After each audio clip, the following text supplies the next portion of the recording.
हमारा आज का टॉपिक है कवक जगत का वर्गीकरण। कवक जगत को 4 वर्गों में बांटा गया है: फैकोमैसिटीज, एस्कोमैसिटीज, बेसिडोमैसिटीज और ड्यूट्रोमैसिटीज। सर्वप्रथम फैकोमैसिटीज। फैकोमैसिटीज जलीय आवासों, गहरी सड़ी लकड़ी, नम तथा सीलन भरे स्थानों अथवा पौधों पर अविकल्पी परजीवी यानी पैरासाइट के रूप में पाए जाते हैं। कवक जाल अपटी तथा बहुकेंद्रीकृत होता है। अलैंगिक जनन चल बीजाणु अथवा अचल बीजाणु द्वारा होता है। ये बीजाणुधानी में अंतर्जातीय उत्पन्न होते हैं। 2 युग्मकों के संलयन से युग्माणु बनता है।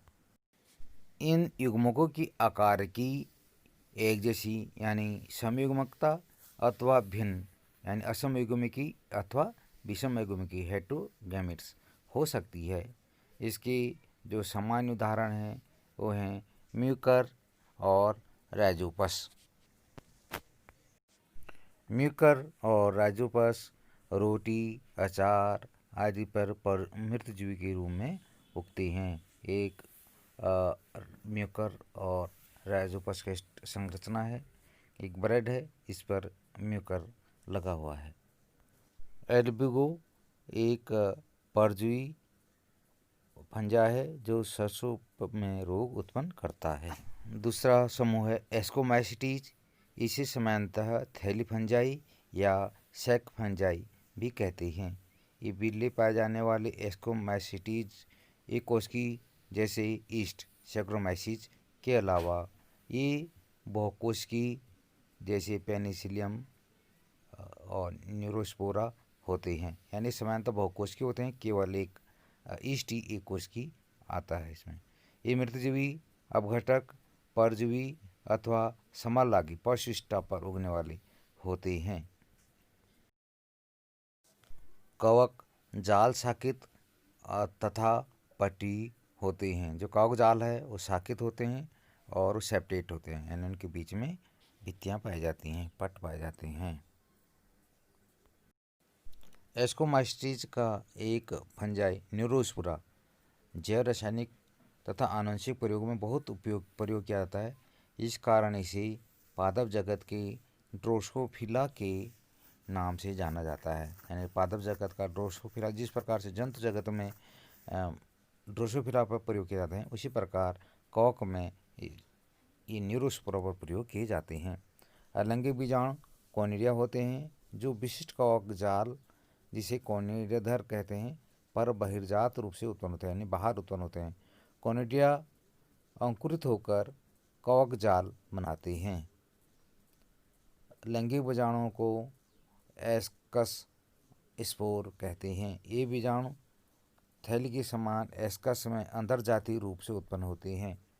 ये एचआई एक वचन एस्कस विभिन्न प्रकार की फलनिकाय में लगी रहती है जिन्हें एस्कोकार्प कहते हैं, जो थैली में सेक्थम, इसके कारण इसका नाम एस्कोमैसिटी रखा गया है। एस्कोमैसिटीज के उदाहरण हैं एस्परजिलस, क्लेविसेप तथा न्यूरोस्पोरा और ईस्ट सैक्रोमाइसिस।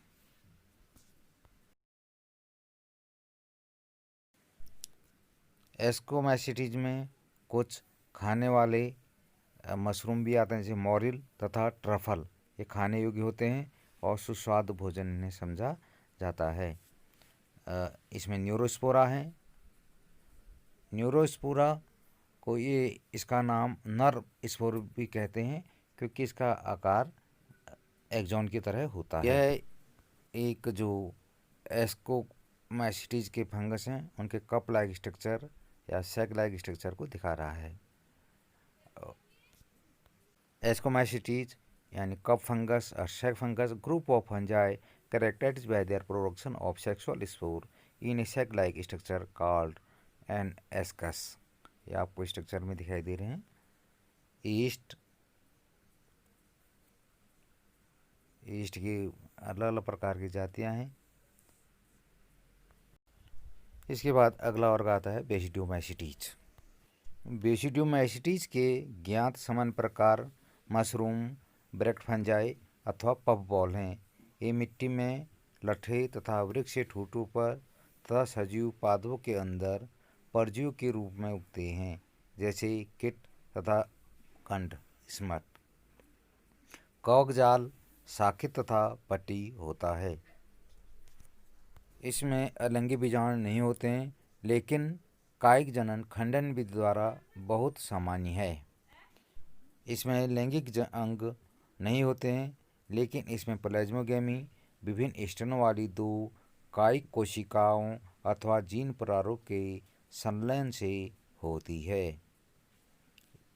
इसमें बनने वाली संरचना द्विकेंद्रिकी होती है, जिससे अंततः बेसिडियम बनते हैं। बेसिडियम में केंद्रक संलयन अथवा कैरियोगेमी तथा मियोसिस होता है, जिसके कारण 4 बेसिडियम बीजाणु बनते हैं। बेसिडियम बीजाणु बेसिडियम पर बहिर्जात उत्पन्न होते हैं। बेसिडियम फलन काय में लगे रहते हैं, जिसे बेसिडियोकार्प कहते हैं।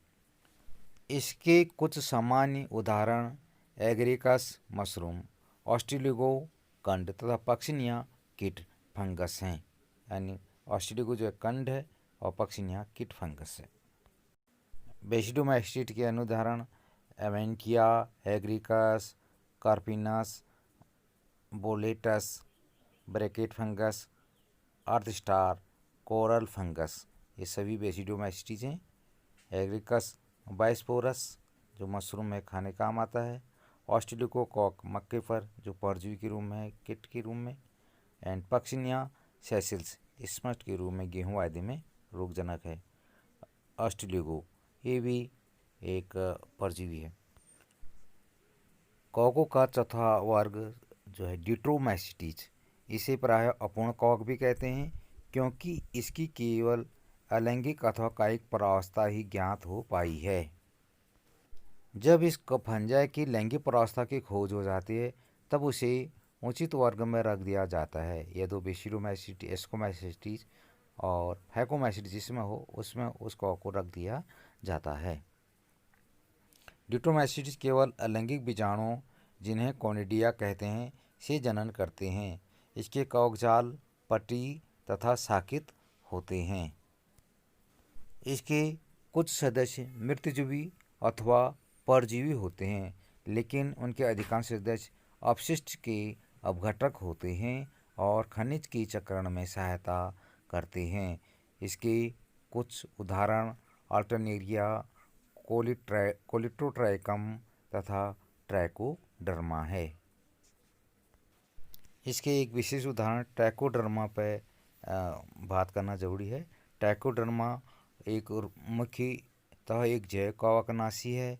यह रोग उत्पन्न करने वाले कारकों जैसे फ्यूजेरियम, पिथिकम, फाइटोप्थेरा, राइजोब्ैक्टीरिया इत्यादि मृदोपजन्य रोग जौनकों की वृद्धि को रोकता है और उन्हें मारकर पौधों में उनसे होने वाले रोगों से सुरक्षा करता है। इसके अलावा ये सूत्रकृमि से होने वाले रोगों से भी पौधों की रक्षा करते हैं। यह मुख्यतः 2 प्रकार से रोग कारकों की वृद्धि को रोकता है। प्रथम, यह विशेष प्रकार के प्रतिजैविक रसायनों का संश्लेषण एवं उत्सर्जन करता है, जो रोग कारक जीवों के लिए विष का काम करते हैं। दूसरा, यह प्रकृति में रोग कारकों पर सीधा आक्रमण कर उसे अपना भोजन बना लेता है। यह उन्हें अपने विशेष एंजाइम जैसे काइनेटेज B123 ग्लूकानेज द्वारा तोड़ देता है। इस प्रकार रोग कारक जीवों की संख्या तथा उनसे होने वाले दुष्प्रभाव को कम करके पौधों की रक्षा करता है। इस कारण इसे किसानों का मित्र कहा जाता है और ये जैव नियंत्रक के रूप में कार्य करता है। डिट्रोमाइसीटीज के अन्य उदाहरण कोलिटोट्राइक, अल्टरनेरिया, दूसरा उदाहरण अल्टरनेरिया।